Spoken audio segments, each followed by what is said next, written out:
Hi everyone, welcome back. കാരവാന്റെ മുന്നിൽ കാത്തുനിന്ന നിമിഷങ്ങൾ ഒരു സംവിധായകനെന്ന നിലയിൽ വേദനിപ്പിച്ചിരുന്നു. പക്ഷേ വാടക വീട്ടിൽ താമസിച്ചിരുന്ന കാലത്തും ചെയ്യാൻ കഴിയാത്ത സിനിമയുടെ പേരിൽ അഡ്വാൻസ് വാങ്ങാൻ ഉണ്ണി മുകുന്ദൻ തയ്യാറായില്ല.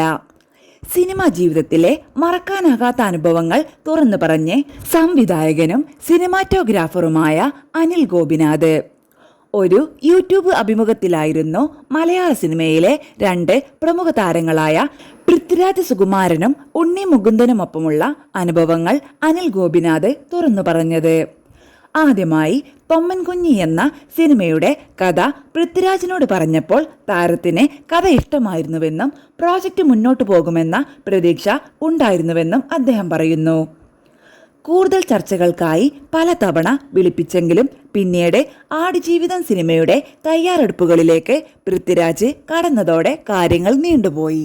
കാരവാന്റെ മുന്നിൽ പോയി കാത്തു നിൽക്കണം, യൂണിറ്റുകാർ കണ്ടില്ലേ എന്ന് ചോദിക്കുമ്പോൾ നമുക്ക് തന്നെ നാണക്കേട് തോന്നും. സാർ തിരക്കിലാണ് എന്ന് അസിസ്റ്റന്റുമാർ പറയും. 2 മിനിറ്റ് കാത്തിരിക്കൂ എന്ന് പറഞ്ഞാൽ അത് 20 മിനിറ്റ് ആകും എന്നായിരുന്നു അനിൽ ഗോപിനാഥിന്റെ വാക്കുകൾ. പിന്നീട് ലൂസിഫർ അടക്കമുള്ള വലിയ സിനിമകളിലേക്ക് പൃഥ്വിരാജ് തിരിഞ്ഞതോടെ ആ പ്രോജക്റ്റ് നടക്കാതെ ശേഷമാണ് കഥ ഉണ്ണി മുകുന്ദനോട് പറയുന്നത്. കഥ ഇഷ്ടമായിരുന്നെങ്കിലും സിനിമയുടെ ഭൂരിഭാഗവും വെള്ളത്തിൽ ചിത്രീകരിക്കേണ്ടതായതിനാൽ താരം അതിൽ നിന്ന് പിന്മാറുകയായിരുന്നുവെന്ന് അനിൽ പറയുന്നു. നേരത്തെ ഒരു സിനിമയിൽ വെള്ളത്തിൽ അഭിനയിച്ച് ബുദ്ധിമുട്ടുകൾ അനുഭവിച്ചിട്ടുള്ളതുകൊണ്ടാണ് ആ തീരുമാനം എടുത്തതെന്നും അദ്ദേഹം കൂട്ടിച്ചേർത്തു. എന്നാൽ ഏറ്റവും കൂടുതൽ മനസ്സിൽ തങ്ങിയത് മറ്റൊരു കാര്യമാണ്.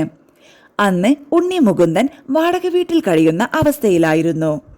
സാമ്പത്തികമായി അത്ര നല്ല സമയമല്ലായിരുന്നു. എന്നിട്ടും ചെയ്യാൻ പറ്റാത്ത സിനിമയുടെ പേരിൽ അഡ്വാൻസ് വാങ്ങാൻ അദ്ദേഹം തയ്യാറായില്ല. വെറും 25,000 രൂപ അഡ്വാൻസ് വാങ്ങിയിരുന്നുവെങ്കിൽ ആ സിനിമ നടന്നേനെ എന്ന് വർഷങ്ങൾ കഴിഞ്ഞിട്ടും ആ സ്ക്രിപ്റ്റ് ഇപ്പോഴും തന്റെ കൈവശമുണ്ടെന്നും ഒരിക്കലെങ്കിലും അത് സിനിമയാകുമെന്ന പ്രതീക്ഷ തനിക്കുണ്ടെന്നും അദ്ദേഹം പറഞ്ഞു.